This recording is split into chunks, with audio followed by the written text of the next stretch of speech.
मनोजदादा Jarange पाटलांचाही phone आला, राजू शेट्टी साहेबांचं बोलणं झालं, तुपकर साहेबांचं झालं, बच्चू कडू साहेब आणि मगाशी थोड्या वेळापूर्वी लंडनला सध्या संभाजी महाराज आहेत त्यांनीच फोन केला होता. सगळ्यांची सहानुभूती आहे. शेतकऱ्यांच्या पोराला मारलं हे कुणाला चांगलं वाईट वाटलं नाही. तो जो कोण कार्यकर्ता आहे ना तो मारहाण करतोय. मी सावध नव्हतो.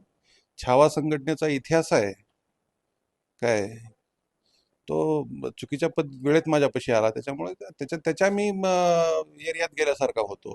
आता ते छावा मला वाटतं त्यांच्या राष्ट्रवादीची सगळी गुंडाची टोळीच सांभाळली अजित पवारांनी.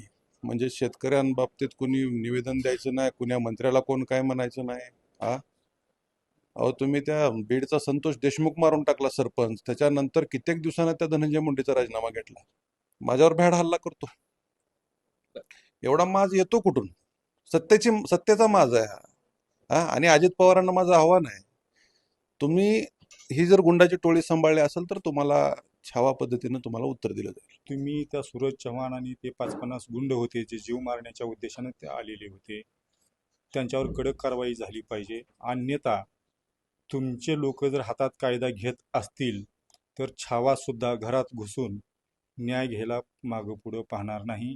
हा छावाचा इतिहास आहे. आम्ही शेतकऱ्यांच्या प्रश्नासाठी आजपर्यंत लढा दिलेला आहे, परंतु आमच्या जर नादाला कुणी लागले तर त्यांचा माज आणि मस्ती नक्कीच छावा जिरवेल. राष्ट्रवादी अजित पवार गटाचे प्रदेशाध्यक्ष असलेले सुनील तटकरे यांचा आज लातूरमध्ये दौरा होता. यामध्ये छावानी एक निवेदन देण्यात आलं की राज्यमंत्री कृषी मंत्री असलेले माणिकराव कोकाटे यांनी जे रम्मी गेम खेळलेला आहे विधान भवनामध्ये, तर त्यांना वेळ देण्यात यावा, त्यांना कार्यमुक्त करण्यात यावा अशी त्यांनी मागणी केलेली आहे. त्यानंतर मारहाणी झालेली आहे. आता आपण विजयकुमार घाडगे यांच्यासोबत आहोत. छावाचे ज्यांना मारहाण झालेली आहे ते आता आपल्यासोबत आहेत. दादा, आता पुढची भूमिका काय घेणार? भूमिका सर्वपक्षीय लोकांनी उद्या बंदचं आव्हान केलेलं आहे. मी एवढंच आव्हान करतो की उद्याचं बंद ही शांततेनं करा. राष्ट्रवादी सत्तेमध्ये आहे. त्यांनी जरी कायदा हातात घेतला तरी आम्ही शेतकऱ्यांची पोरं म्हणून कायदा हातात घेणार नाही. उद्या जे सगळे पक्षाचे जर शेतकऱ्यांचे पुत्र म्हणून रस्त्यावर उतरणार आहेत, त्यांनी शांततेनं आंदोलन करावं, एवढं मी आव्हान सगळ्यांना करतो. मनोजदादा जरांगे पाटील असतील या किंवा रविकांत तुपकर असतील, राजू शेट्टी असतील, बच्चू कडू असतील, यांनी तुमच्याशी संपर्क साधलेला आहे, तर त्यांनी काय आवाहन केलं? नाही, मला मनोजदादा जरांगे पाटलांचाही फोन आला, राजू शेट्टी साहेबांचं बोलणं झालं, तुपकर साहेबांचं झालं, बच्चू कडू साहेब आणि मगाशी थोड्या वेळापूर्वी लंडनला सध्या संभाजी महाराज आहेत त्यांनीच फोन केला होता. सगळ्यांची सहानुभूती आहे. शेतकऱ्यांच्या पोराला मारलं हे कुणाला चांगलं वाईट वाटलं नाही. अतिशय चुकीची घटना घडल्या, सगळ्यांनी निषेध व्यक्त केला आणि सगळे माझ्यासोबत आहेत. बरं, आता या घटनेमध्ये तुमच्यावरती भ्याड हल्ला तर झालेलाच आहे, पण तुमची मागणी रास्त होती असं वाटते तुम्हाला? कारण तुमच्यावरती हल्ला झालाय. काय चुकीची मागणी आहे? अहो, त्या कृषी मंत्र्याला लाज वाटत नाही, त्या सभागृहात बसून रम्मी खेळतोय. मी तर नुसते पत्ते दिलेत त्याच्या प्रदेशाध्यक्षाच्या जवळ. माझी मागणी कशी चुकीची म्हणताय तुम्ही? हा, तो जो कोण कार्यकर्ता आहे ना तो मारहाण करतोय. मी सावध नव्हतो. छावा संघटनेचा इतिहास आहे काय, तो चुकीच्या वेळेत माझ्यापाशी आला, त्याच्यामुळे त्याच्या मी एरियात गेल्यासारखा होतो. कुणी कुणी मारहाण?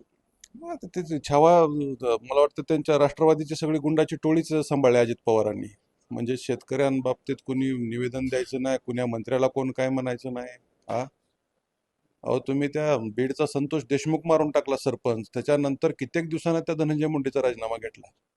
हा म्हणजे आज मी त्या कृषी मंत्र्याबाबतीत बोलतोय, म्हणजे तुम्ही मला मारायला माणसं पाठवलीत. प्रदेशाध्यक्षिता असताना तुमच्या पक्षाचा एक मंत्री होता बाबासाहेब पाटील नावाचा, तिथं माजी मंत्री होते संजय बनसोडे. एवढं सगळे लोक तिथं सोबत असताना तुमच्या पक्ष संघटनेचा एक प्रदेशाचा कार्यकर्ता माझ्या त्या रूम मध्ये सूटमध्ये येतो काय? मग आमचे 4-2 माणसं माझ्या सोबत असताना माझ्यावर भ्याड हल्ला करतो.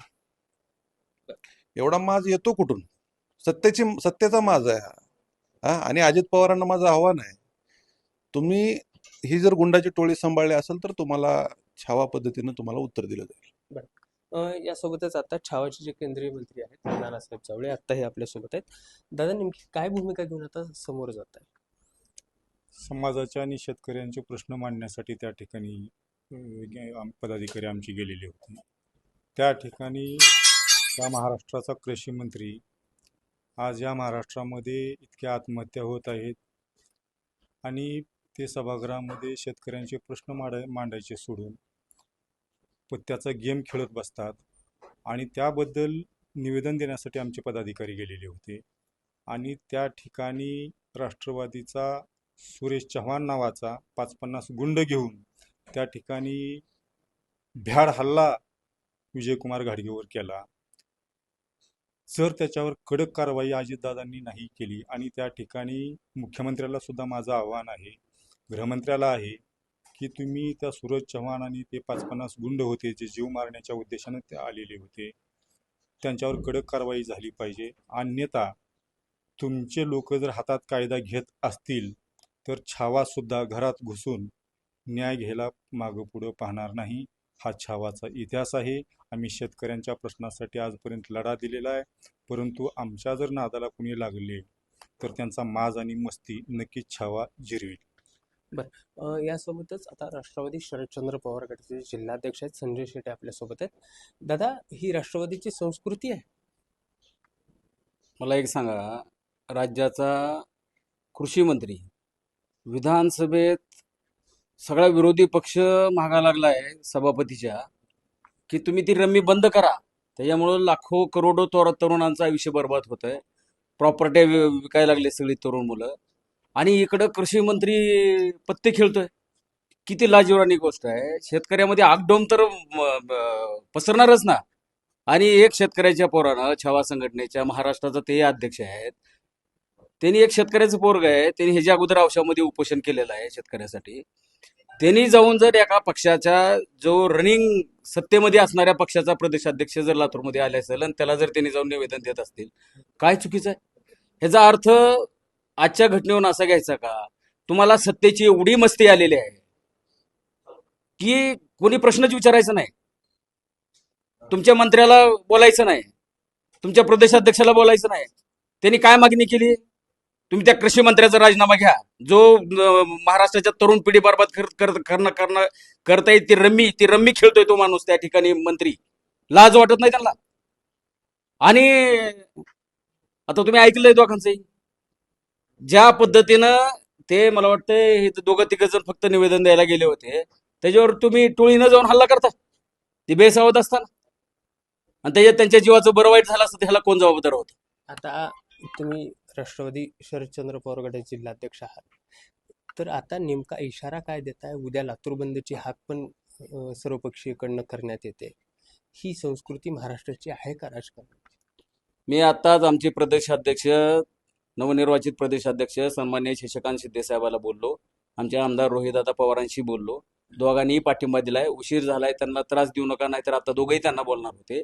आणि त्यांनी सांगितलं की राष्ट्रवादीचा प्रतिनिधी जिल्हाध्यक्ष म्हणून उद्याच्या सर्वपक्षीय आंदोलनात सहभाग घ्यायचा आहे. या गोष्टीचा निषेधही आम्ही पक्षाच्या वतीनं केलेला आहे आणि इथून पुढे अशी गुंडगिरी आम्ही खपवून घेणार नाही. आम्ही ते एकटे नाही आहेत, आम्ही सगळे पक्षाचे त्यांच्या सोबत आहेत. दादा, आता उद्या लातूर बंदची हाक देण्यात आली, लातूर शहर बंदची, तर यापुढची नेमकी भूमिका काय स्वरूपाची असणार आहे छावाची? आमची स्पष्ट भूमिका आहे की जो काही हल्ला झालेला आहे त्यांच्यावरती कडक कारवाई झाली पाहिजे. अन्यथा जे कोणी असतील त्यांनाही आज पत्त्याचा विषय आहे, त्या सभागृहामध्ये पत्ते खेळला जातात, ह्यांचा सुद्धा डाव पत्त्यासारखाच उधळून टाकला जाईल.